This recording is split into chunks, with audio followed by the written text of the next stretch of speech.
Sabe, é uma coisa que a gente quase normalizou, né? A ideia de que acidentes de trânsito acontecem. Faz parte da vida. Mas e se essa ideia estiver completamente errada? E se o que a gente chama de acidente for, na verdade, uma falha de projeto?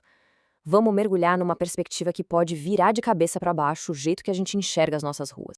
A gente se acostumou com essa palavra, acidente. Parece que foi o acaso, falta de sorte, uma fatalidade. Mas será que é isso mesmo? Será que são inevitáveis? É aqui que a gente começa a virar a chave. E se em vez de focar só em quem estava dirigindo, a gente olhasse para a rua, para o cruzamento, para a sinalização? A ideia aqui é radical, mas abre um caminho totalmente novo. E se cada morte no trânsito for, no fundo, uma falha do sistema? Para a gente entender para onde podemos ir, primeiro a gente precisa analisar a mentalidade que nos manteve presos por tanto tempo. Essa ideia de que as mortes são, de alguma forma, um preço a pagar. Olha só essa frase. Ela resume uma forma de pensar fatalista que é bem perigosa. Porque se a gente aceita que as mortes são o preço de alguma coisa, a gente para de lutar contra elas. Vira uma coisa normal, inevitável. E aí, por que tentar mudar? Só que as coisas não precisam ser assim. As sociedades evoluem e a forma de pensar também. A boa notícia é que dá para abandonar essa mentalidade. E existe até um modelo que ajuda a gente a visualizar essa jornada de amadurecimento. E essa jornada pode ser desenhada usando um conceito bem poderoso chamado a escada da cultura de segurança. Vamos dar uma olhada em como isso funciona. Pensa nessa escada como um mapa que mostra os diferentes estágios de como uma comunidade, uma cidade, um país inteiro lida com a segurança. A jornada aqui não é só sobre reagir a problemas, mas sobre redesenhar tudo desde o início para que os problemas nem aconteçam. Para entender um dos degraus mais comuns, o degrau reativo, o exemplo de Chernobyl é perfeito. Precisou acontecer uma catástrofe nuclear de proporções gigantescas para forçar uma mudança global nos protocolos de segurança. No trânsito, a lógica é a mesma. Um cruzamento perigoso só ganha um semáforo ou uma lombada depois que uma tragédia acontece ali. A gente age olhando para trás, para o desastre que já ocorreu. Então, a escada completa tem essa cara.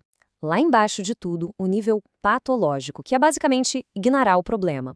Depois, o reativo, que a gente acabou de ver.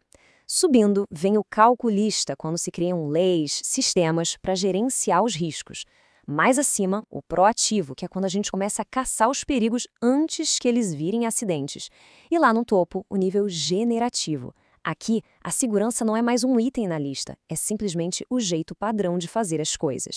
Ok, isso tudo pode parecer um pouco teórico, né? Mas a verdade é que tem um exemplo real e incrível de um país inteiro que decidiu subir essa escada. Vamos ver o que aconteceu na Suécia. Pensa rápido. Se o número de carros numa cidade dobra, triplica, o que a nossa intuição diz que vai acontecer com o número de mortes no trânsito? Vai aumentar junto, certo? Parece lógico. Pois é, mas o que aconteceu na Suécia simplesmente destrói essa lógica. E esse gráfico aqui é impressionante. Dá uma olhada. A barra que mostra o número de carros, ela explode, vai lá para cima. Mas olha o que acontece com a barra de fatalidades. Depois de um pico, ela começa a despencar. É uma queda contínua e brutal. Ou seja, muito, mas muito mais carros na rua e, ao mesmo tempo, muito menos mortes. Como isso é possível? E aqui está a resposta. Não foi sorte, não foi um acaso. Foi o resultado de uma decisão consciente, de um projeto de longo prazo, de mudar a cultura de segurança. Foi resultado de, literalmente, subir aquela escada que a gente acabou de ver, degrau por degrau. E essa tabela mostra exatamente como foi essa evolução. A Suécia começou lá atrás, na fase reativa. O objetivo era vago: precisamos fazer alguma coisa. Depois, eles subiram para uma fase sistemática, mais organizada, focada em reduzir os riscos. Mas a grande virada, a revolução mesmo, veio na fase proativa, com um objetivo muito mais ousado e poderoso: a visão zero. E essa jornada nos leva direto para o topo da escada, para um conceito que está mudando o mundo da segurança viária, chamado visão zero.